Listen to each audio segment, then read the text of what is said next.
Hey, welcome to our channel, Cool Shit Getting Rich. That's what we're calling it. I'm here with Derek Kotrla. Hey now. We've been saying Kotrla this whole time, but it's really Kotrla, right? Or how do you actually say it? Well, there's a funny story about that I'll get to in the bio section, but basically my dad's a crazy guy and made up, I believe, saying Kotrla, and so we thought that was how you said it. But recently I've been saying Kotrla, and it's made my life a lot easier. Yep, and so, kind of just diving right in, we're building this channel to talk about certain things. We're obviously going to talk about ourselves and, where we come from, but the things that we're really looking out for is real estate. Obviously, Derek is a broker. I'm a real estate agent.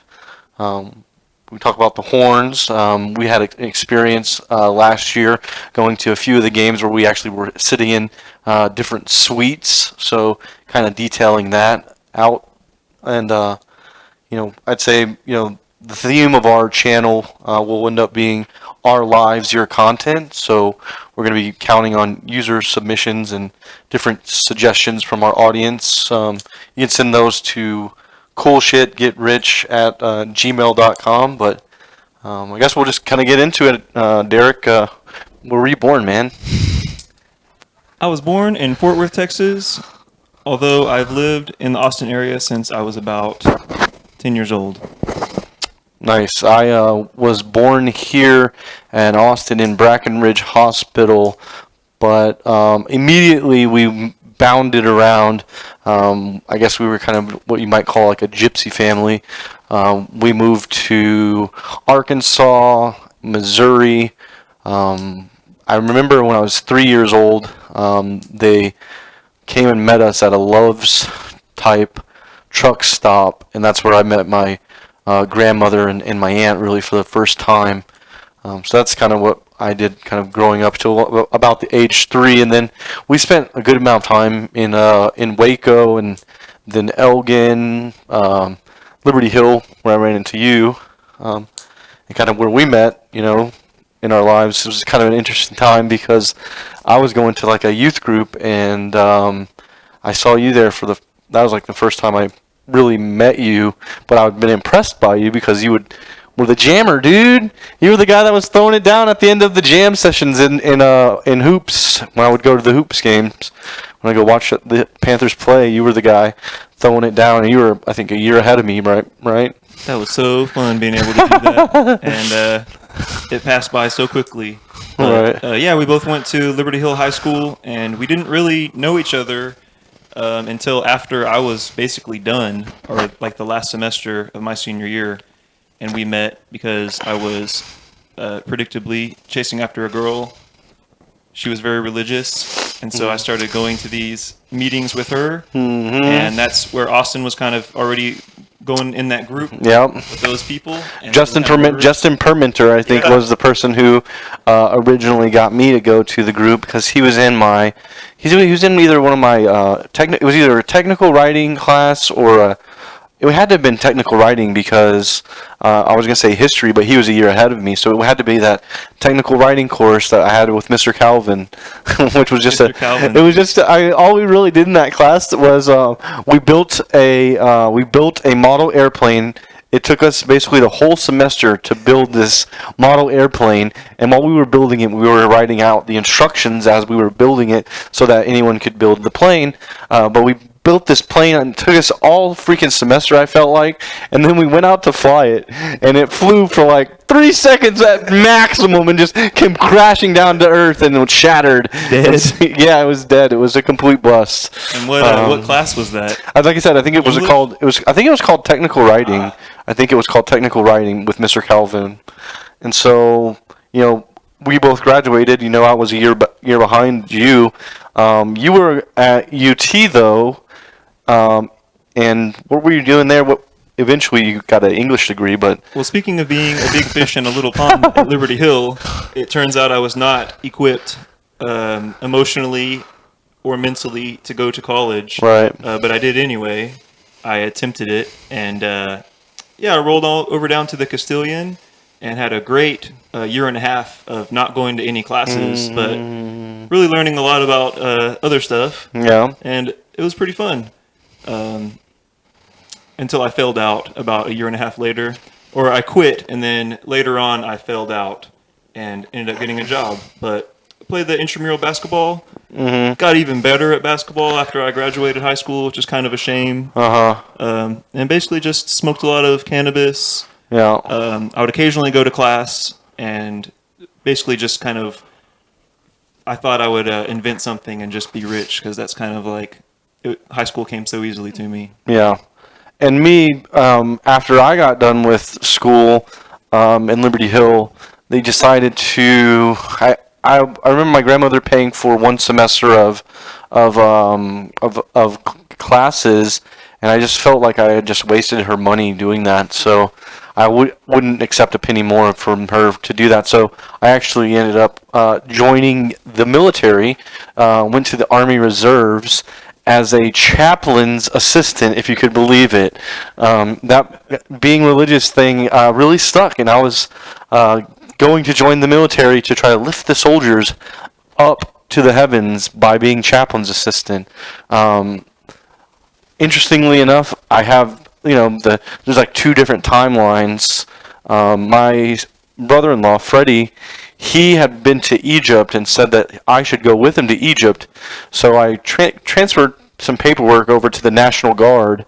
And then I'm not sure if the bureaucracy and the slow-moving change of the U.S. government took place, or if my brother-in-law picked my packet up and just threw it in the trash. But I got my job at Dell right around the same time that I put in those papers, and I never looked back. I just became a phone salesman and a beast at doing it. So I've been able to provide for my family by just making phone calls and getting people to buy stuff. At first at Dell, it was a call center, so they came to me, and I just had to make people that wanted to buy more stuff. So that was really, really fun and easy, because it was like, wait a minute, they already want to buy something. They're picking up a phone and calling me. All I got to do is try to get them to finance it, get a printer. What were the other stupid things that they always wanted? Oh, extend the warranties. And they're calling to buy a computer already, right? Exactly. They are calling to buy a computer already. So I did really well at Dell. I did that for 5 years. What was your job before Dell, and what age were you approximately when you started doing that? So I think I was 20 years old. I don't even think I had hit 21 when I got my first crack at the Dell sales queue.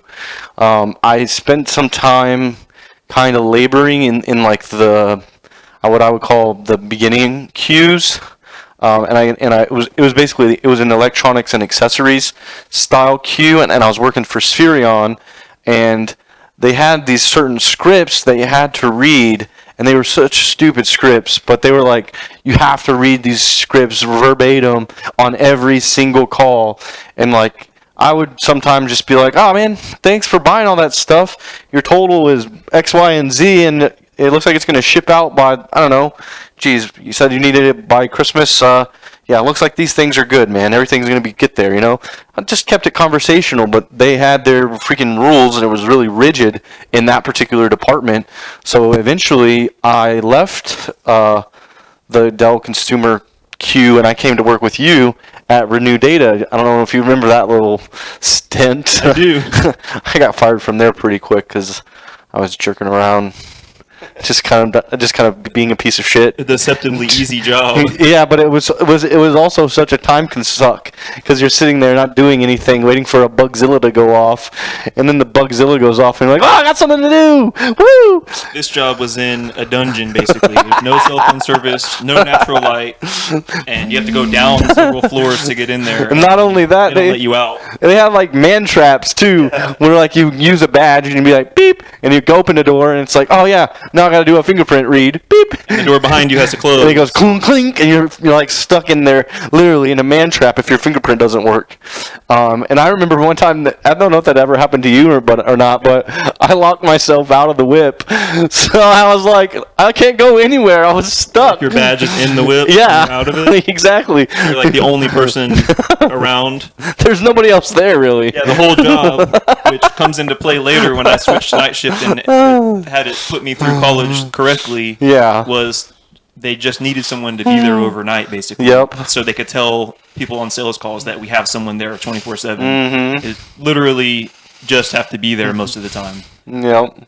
but not surf on the internet. And they also, I remember we listened to a lot of Howard Stern. Lot of Howard Stern, Started man. out with Howard old Stern, Bobby Bones, yeah. and then got Oh, all the way dude, to Bobby Howard Bones. Stern. Yeah, Stern was the shit, dude. I believe even that we had alternating shifts there for a while. Yeah. I would come in at 6:30 in the morning, and you were getting off of work, and so we'd be like, "Hey, Hey, yeah. literally see you for 5 minutes on the Yep. other side of that." So I mean, that pretty much takes us. I mean, that was, you said you got through college there. Military for me was, I mean, I got through basic training and the advanced individual training, and then that was pretty much the end of my service. I did have 2 specific times where I was the only person that was successful at a specific task. And those are cool stories. One, because I got to shoot a machine gun.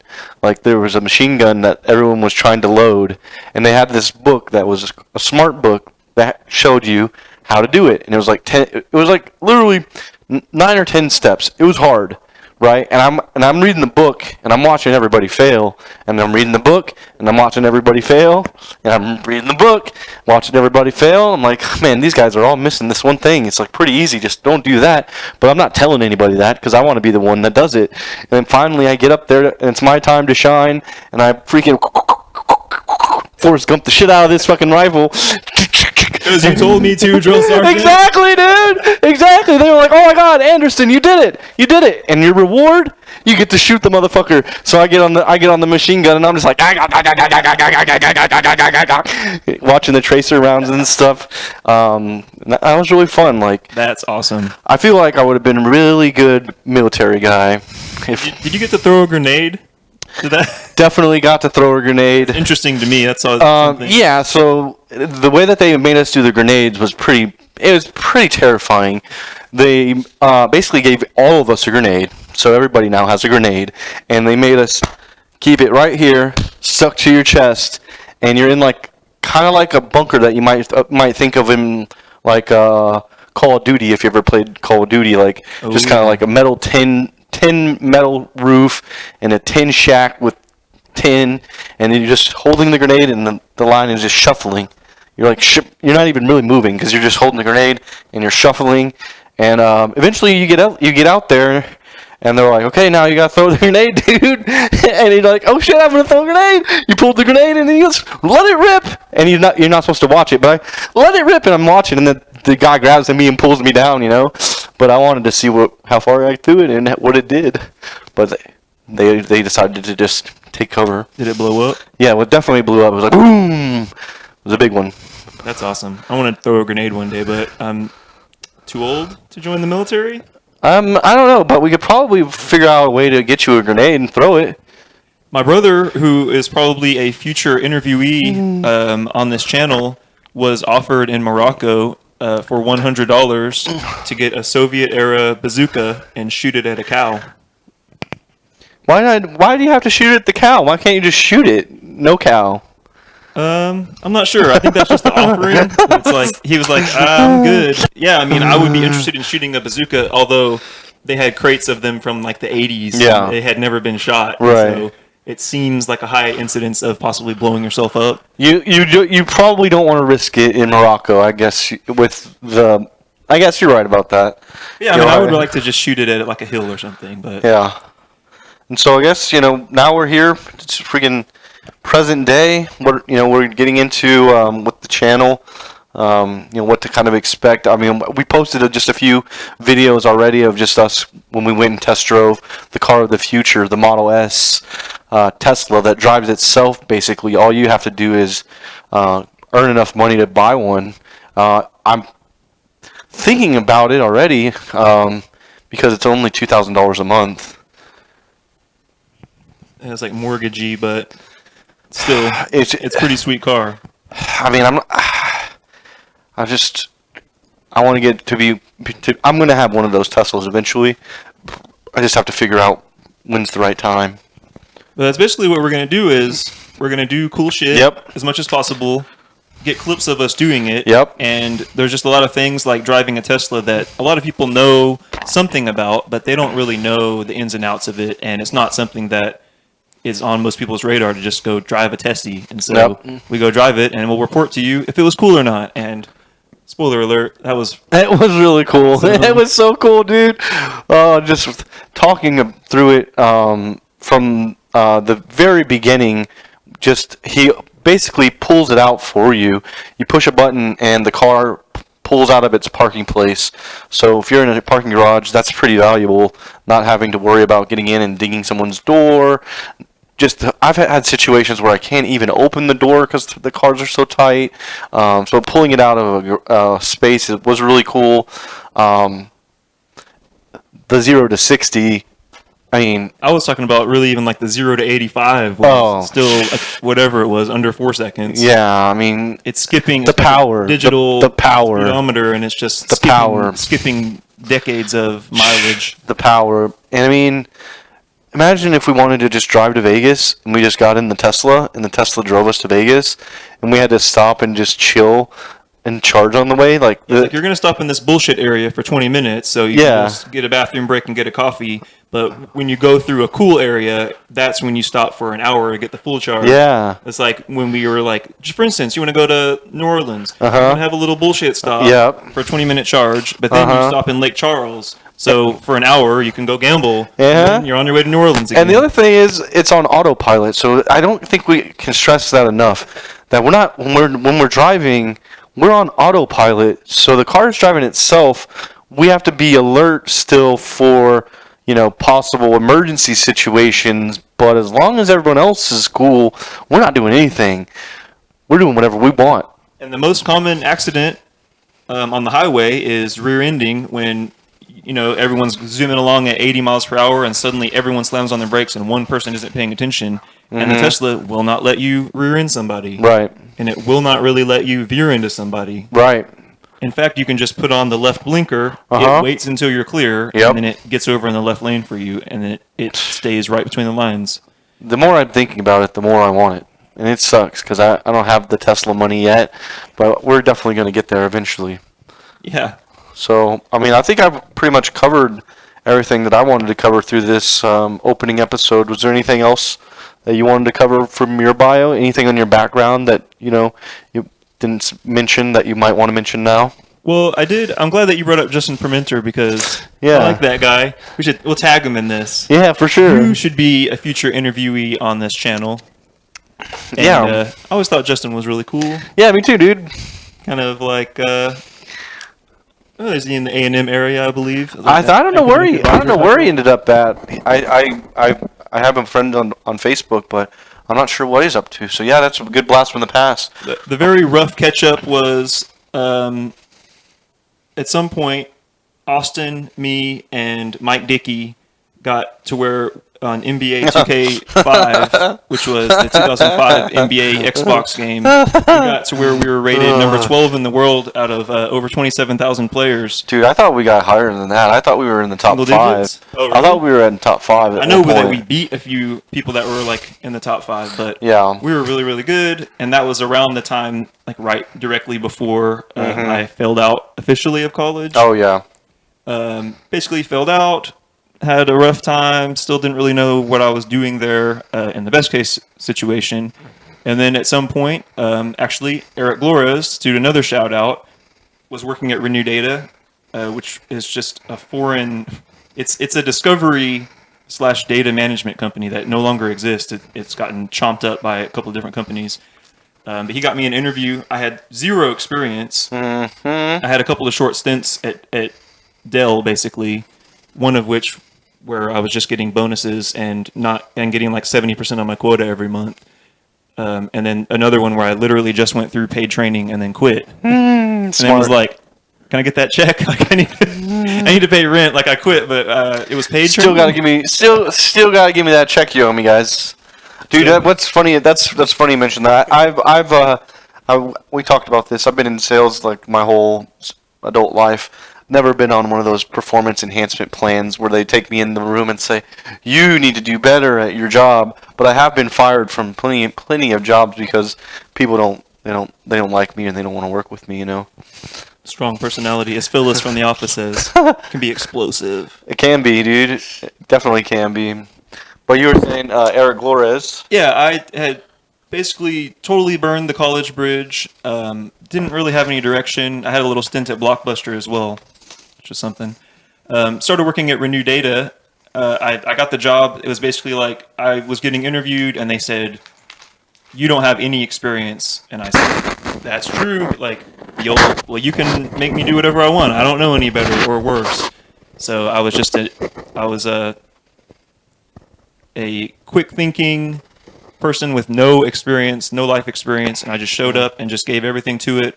Learned really what I was doing in the shipping, receiving / materials realm, and started getting better and better at it. And about a year into it, I bought my first house at the age of 24 in Cedar Park, or like actually Northwest Austin on Lakeline and 1A3.